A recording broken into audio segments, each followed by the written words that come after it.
My husband shoved my face into my daughter's birthday cake in front of 12 guests.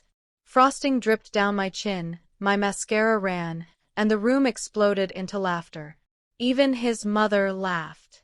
I wiped my eyes, smiled for the camera like a good wife, and said, "Isn't he hilarious?"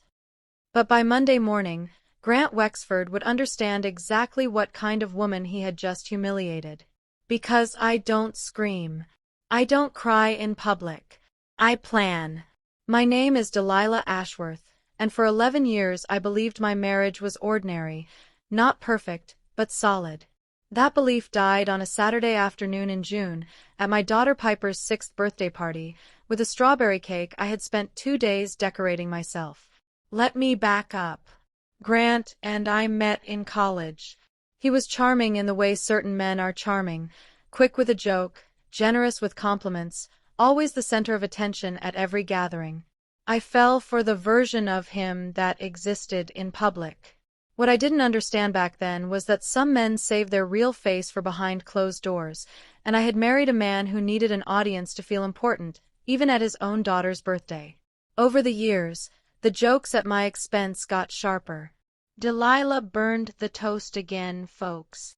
Delilah thinks she's the funny one in this marriage. Small cuts, always disguised as humor, always delivered with a grin so that if I objected, I became the woman who couldn't take a joke. His mother, Roberta, adored this dynamic. She'd laugh a beat too long, at her own commentary, and somehow I always ended up apologizing for being upset. I remember our 5th anniversary dinner, when Grant told the table, in front of both our families, that he'd settled for me because someone had to keep the book straight. Everyone chuckled. I laughed along, because that's what you do when you're 29 and still convinced that love sometimes wears an ugly disguise. I remember a Thanksgiving where he corrected my cooking in front of his aunts, calling my stuffing an interesting experiment, and Roberta had leaned over to whisper, loud enough for me to hear, "Bless her heart, she tries." Each moment, alone, was survivable. Stacked together over a decade, they had quietly taught me to make myself smaller in rooms full of people who were supposed to love me. I told myself it was harmless. I told myself every marriage has its friction. I told myself a lot of things, because the alternative, admitting I had built a life with a man who enjoyed diminishing me, was too heavy to carry while also raising a 6-year-old and running the accounting side of his construction business unpaid for the last 4 years. That Saturday, I had planned Piper's party for weeks. A butterfly theme, because she loves anything with wings. I baked the cake myself at midnight after she went to sleep, 3 layers of strawberry sponge with a buttercream frosting I'd practiced piping twice before getting right. It wasn't about the cake. It was about giving my daughter a memory she'd actually want to keep. 12 guests came, our neighbors, Grant's co-workers from the firm, his mother, and my best friend Yvette Marlowe, who has known me since we were 19. Months earlier, Yvette had mentioned, almost in passing, that she'd seen Grant having lunch with a woman from his office, sitting closer than colleagues usually sit. I'd waved it off as a business lunch at the time. I didn't have the bandwidth to entertain anything darker. I wish now I'd listened more carefully. That morning, getting ready, I remember catching my reflection in the bathroom mirror and thinking, almost proudly, that I had pulled off another perfect party despite working full days keeping Grant's book straight and raising a 6-year-old practically alone. I felt, for a few hours, like maybe things were fine. Maybe I was imagining the coldness that had crept into our marriage. Maybe today would simply be a good day. We sang. Piper blew out her candles. And then, as I leaned in to help her cut the first slice, Grant grabbed the back of my head, laughing, already laughing before he even did it, and pressed my face straight down into the cake. Frosting in my eyes. Sponge in my nose. The room went up in laughter like he'd just delivered the punchline of the century. Someone's phone was already recording. Piper laughed for a second too, because everyone around her was laughing. Then I saw her small face shift, confused, her eyes flicking between her father's grin and my frosting-covered face, unsure which reaction was the right one. I lifted my head. Buttercream slid down my collarbone. I could taste strawberry and humiliation in equal measure. And I smiled. I said, "Isn't he hilarious?"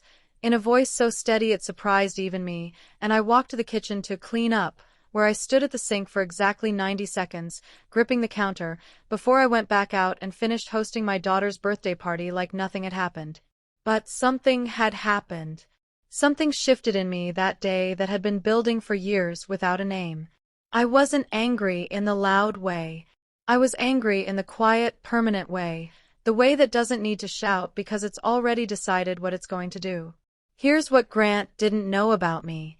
For the past 4 years, I had done every bit of bookkeeping for Wexford Construction, the company his father built and that Grant inherited. I knew every account, every invoice, every client contract. I knew, for instance, that 6 months earlier, Grant had opened a second business checking account that I wasn't listed on, something he explained away as simplifying vendor payments. I had let that explanation sit, unquestioned, because I trusted him. Foolishly, apparently. That Sunday, the day after the cake, while Grant nursed a hangover from celebrating his own comedy performance with his buddies, I sat at the kitchen table with my laptop and did something I should have done months earlier. I looked closer. The second account wasn't paying vendors. It was paying a rented apartment across town, a one-bedroom leased under an LLC Grant had quietly formed. It was paying restaurant charges at places we'd never been to together. It was paying for a woman named Priya Halloway, a project coordinator Grant had hired 8 months prior, whose name appeared on a joint gym membership tied to that same LLC. I sat very still for a long time. Not because I was shocked that Grant might be capable of this. After years of small cruelties, very little about him could genuinely shock me anymore, but because I finally had proof of something I'd been sensing in my bones. The cake wasn't an isolated incident. It was a symptom of a man who no longer respected me even a little, because somewhere in the last year, I had stopped being his wife in his mind and had become an inconvenience he was slowly making arrangements to leave behind, on his terms, at his convenience, probably after squeezing every bit of value out of the business I had helped keep afloat for 4 unpaid years. I called Yvette that same evening, my voice steadier than I expected. I told her what I'd found. There was a long pause on the line before she said, quietly, "Delilah, I should have told you sooner. I saw them again, a few weeks ago, at the spring fundraiser. I told myself it wasn't my place to say anything twice." She wasn't apologizing exactly, more admitting to the same paralysis I'd felt for years, the sense that pointing out something painful might make you the villain of the story instead of Grant. I told her I understood completely, because I had spent a decade doing the same thing to myself. That night, after Piper was asleep, I went through Grant's old phone backup that still synced automatically to our shared home computer, something he'd clearly forgotten existed.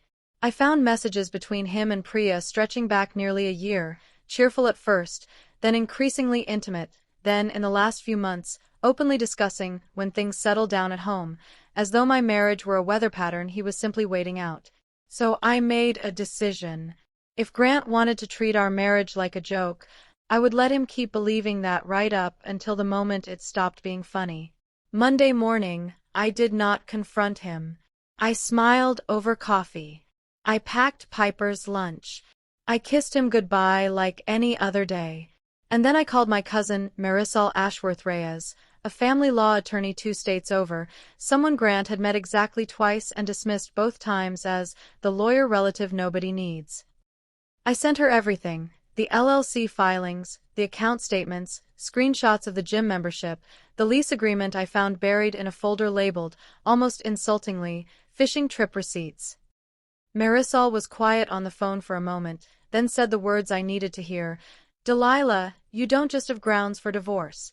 You have a financial paper trail that shows he's been diverting marital assets to fund an affair. That's not just embarrassing for him. That's something a judge takes seriously when we talk about equitable distribution." There was one more thing I found that week, almost by accident, while cross-referencing invoice numbers out of old habit more than suspicion. 3 vendor invoices from the past year, each one approved and paid by Grant personally, matched no actual delivered materials I could find records for. The amounts, oddly specific, lined up almost exactly with charges on the LLC's bank statement, a security deposit here, a furniture purchase there. Grant hadn't just been diverting our household money. He had been quietly routing small amounts of client project funds through fake vendor invoices to help cover the cost of an apartment and a life I knew nothing about. It wasn't a fortune, but it was enough that if a client or an auditor ever looked closely, it would stop looking like a personal mistake and start looking like something with real consequences for the business itself. I sat with that discovery for a full day before deciding what to do with it. Part of me wanted to march straight to Elias with the invoices. But Marisol advised patience. Evidence like that belonged in the divorce filing first, timed carefully, rather than handed over in anger where it might get buried or explained away before it mattered. For the next 3 weeks, I played the role I'd been playing for years, pleasant, composed, unbothered, while quietly building my case. I photographed documents. I forwarded emails to a private account. I opened my own checking account and began redirecting my portion of household funds there, legally and carefully, on Marisol's advice, so I wouldn't be left with nothing while the process unfolded. I also did something I hadn't done in years. I called my old boss, Nadia Ferreira, from the accounting firm I'd left when Piper was born, and asked if there was still a place for me there. There was. Nadia had always said I was wasted doing the books for free at that construction outfit, and she meant it kindly, but I hadn't been ready to hear it until now. I quietly interviewed, quietly accepted, and quietly said nothing to Grant. Meanwhile, Grant continued being exactly who he'd always been. 2 weeks after the party, at a work dinner with his business partners, he told the cake story again, reenacting it, laughing, saying, "You should have seen her face, it was priceless." His mother, Roberta, was there too, and she laughed right along, adding, "Delilah's always been such a good sport." I sat there, smiling, sipping my water, thinking about the folder on my laptop labeled fishing trip receipts, and I said nothing. Because I was done arguing with people who had already decided who I was allowed to be. The confrontation, when it finally came, wasn't loud. I didn't throw anything. I didn't scream. I simply asked Grant to sit down at the kitchen table on a Thursday evening after Piper had gone to bed, and I placed a folder in front of him. "What is this?" he said, already irritated, the way he got whenever I interrupted his evening routine. "Open it," I said. He did. I watched the color leave his face as he flipped through printed bank statements, the LLC registration with his signature on it, the lease agreement, the photograph Yvette had actually taken months earlier at a restaurant downtown, Grant and Priya, closer than colleagues sit, that Yvette had saved, just in case, because she'd suspected something long before I let myself admit it. "Delilah, I can explain." "You don't need to," I said. "I already know what happened. I've known for 3 weeks. What you need to do now is decide whether you'd like this handled quietly, through my attorney, or whether you'd like Wexford Construction's board and your mother to see exactly how the company's second account has been spending money that technically belongs to both of us." He tried anger first. "You went through my things. You had no right." I let him finish, because I wanted him to hear how absurd that sentence sounded coming from a man who'd rented an apartment under a fake company name. Then he tried the charm, the same charm that had worked on rooms full of strangers for 15 years. "Delilah, come on, it's not what it looks like. We can fix this. We can go to counseling. I'll end it, I swear." It did not work on me, not anymore. I had spent 3 weeks becoming someone who could not be charmed out of what she knew to be true.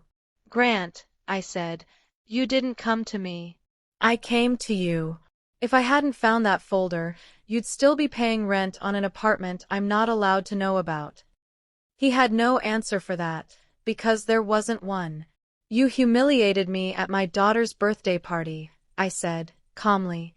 "In front of 12 people. Your mother laughed. Everyone laughed. And I smiled, because that's what I've always done for you. But I am done smiling through things that hurt me so that you can feel funny in front of a room." He tried once more, quieter this time. "It was just a joke, Delilah. It was cake." "It was never just the cake, Grant," I said. "It was 11 years of jokes, and I finally stopped laughing at the wrong ones. Here is where the story could have simply ended in a divorce filing, and honestly, that alone would have been justice enough. But Grant made one more mistake that sealed things entirely. 2 days after our conversation, panicking, Grant went to his mother for help, and Roberta, instead of encouraging her son to make things right, decided to call me directly to tell me I was being dramatic and destroying a good family over some silly business technicality. She said, and I remember this precisely, "Marriages survive worse than this, Delilah, you're just embarrassing yourself by making a scene." I laughed, actually laughed, for the first time in weeks. "Roberta," I said, "I haven't made a single scene. Your son made the scene at a 6-year-old's birthday party, and you laughed at it. I'm simply the one who's finally done clapping along." She tried a different approach then, softer, almost pleading. "Think about Piper. Think about the family." "I am thinking about Piper," I said. "I'm thinking about what she learns from watching her mother stay quiet forever. That's not a lesson I'm willing to teach her." Roberta didn't have a response for that. The line went quiet, and then she hung up, and she never called again. Marisol filed the paperwork the following week, divorce, citing dissipation of marital assets, along with documentation showing exactly how much money had quietly funneled out of our joint financial picture and into Grant's second life. Because the financial records suggested marital funds had been spent on expenses unrelated to our marriage, my attorney argued this should weigh into how our property was divided. The judge's temporary rulings on support and asset division ultimately favored my position. Grant, who had assumed I would fold quietly the way I always had, found himself facing a legal process that did not care how funny he was at parties. The company's leadership found out too, not through me directly, but because as the divorce progressed and financial records were exchanged, the second account eventually became impossible to explain away. Grant's business partner, a steady, careful man named Elias Bramwell, had apparently had his own quiet concerns about that account for months and had simply never said anything, assuming it was a Grant thing he didn't need to understand. Once the full picture came out, Elias made it clear he would not be covering for financial decisions he hadn't approved, and Grant's standing at the company he'd inherited, but had never truly earned the respect to run, began to erode from the inside. 2 of the crew foremen, men who had worked under Grant's father for years before Grant took over, started routing questions to Elias instead. Nobody said it out loud, but everyone understood that trust, once spent, doesn't come back just because the person who spent it is charming at company parties. The falsified vendor invoices, once Elias reviewed them alongside the divorce filing, turned out to be the harder blow for Grant professionally. A personal affair was gossip. Misrepresented client invoices were a liability. Elias quietly restructured the company's approval process so that no single person, including Grant, could authorize payments without a second signature going forward. Grant kept his title, technically, but the business his father had built now ran, in practice, through someone who had never once needed a cake or a punchline to prove he could be trusted. I ran into Priya exactly once during the divorce process, at the courthouse of all places, waiting outside while Grant met with his attorney.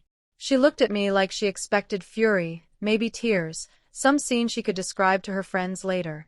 Instead, I simply nodded, the way you'd acknowledge a stranger in an elevator, and went back to reading a message from Piper's teacher on my phone. I wasn't interested in giving her a story. I had already stopped being anyone's entertainment. Piper, thankfully, was young enough that the specifics went over her head, but old enough to notice her father wasn't around as much anymore.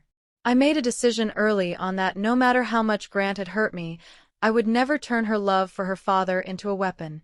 I answered her questions simply and honestly, in age-appropriate ways, and focused on making sure her world still felt safe, even while mine was being rebuilt from the studs up.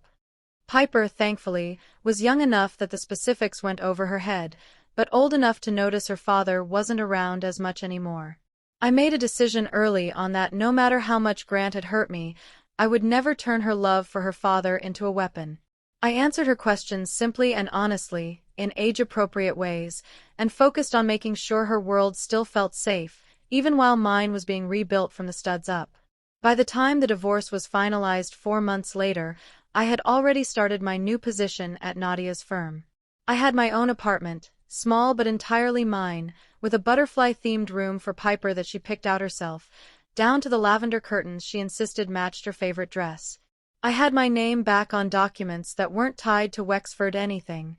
And I had, for the first time in longer than I want to admit, a version of my own life that no one could turn into a punchline. One evening, a few weeks after we moved in, Piper asked me to help her bake cupcakes for no particular reason, just because she wanted to. We stood side by side in our tiny kitchen, flour dusting the counter, and she looked up at me and said, "Mommy, you laugh more here." I hadn't realized she'd noticed the difference until she said it out loud, and I had to turn away for a moment so she wouldn't see me tearing up over cupcake batter. Children notice everything, even the things we think we're hiding well. At the new firm, Nadia gave me real responsibility almost immediately. Client accounts, quarterly reviews, work that used the parts of my brain I'd folded away for years while balancing someone else's books for free. My co-workers there didn't know the cake story. They just knew me as sharp, reliable, someone who caught errors other people missed. It was strange and wonderful to be known only for my competence again. The last time I saw Grant in person was at a mediation session. He looked smaller than I remembered, not physically, but in some quieter way, like a man who had spent his whole life performing confidence for an audience and had finally run out of people willing to clap. He asked, almost sincerely, if there was any chance we could figure things out. I told him the truth. "Grant, I spent 11 years laughing at things that weren't funny, so that you could feel important in front of people who didn't matter as much to me as you thought they did. I'm not interested in going back to being your audience." He nodded slowly, like a man finally hearing something that had been said to him for years in a language he only now understood. There was no shouting, no dramatic final scene. Just two people at a conference table, quietly closing a chapter that had already ended months earlier, the day he decided a birthday cake was worth more laughter than his wife's dignity. Roberta, for what it's worth, sent one message months later, not quite an apology, more of an acknowledgement, saying she hadn't realized how things really were between us. I didn't respond. Some understanding arrives too late to mean very much, and I've learned that my energy is better spent building forward than explaining backward. As for the birthday party itself, the one where this all began, Piper doesn't remember the cake incident at all. She remembers the butterfly decorations, the friends who came, and the fact that her mom baked her favorite cake from scratch. Children, it turns out, remember love far more clearly than they remember cruelty, as long as the adults around them are careful about which one they choose to build a life around afterward. I think about that day often, not with anger anymore, but with something closer to gratitude. Because if Grant had never pushed my face into that cake in front of everyone he needed to impress, I might have stayed quiet for years longer, mistaking humiliation for humor, mistaking silence for peace. Sometimes the moment that breaks you publicly is the exact moment that finally sets you free privately. I didn't need to scream at that party. I just needed to remember everything, and let Monday morning do the rest. These days, when I bake a cake, I bake it just for the joy of it. No audience required, no performance to keep up. And when Piper blows out her candles now, the only sound in the room is genuine laughter, the kind that doesn't come at anyone's expense. If someone in your life has ever needed an audience to feel powerful, at your expense, how long did it take you to realize the joke was never actually about being funny? If this story resonated with you, subscribe to Sophie Revenge for a brand new story every day.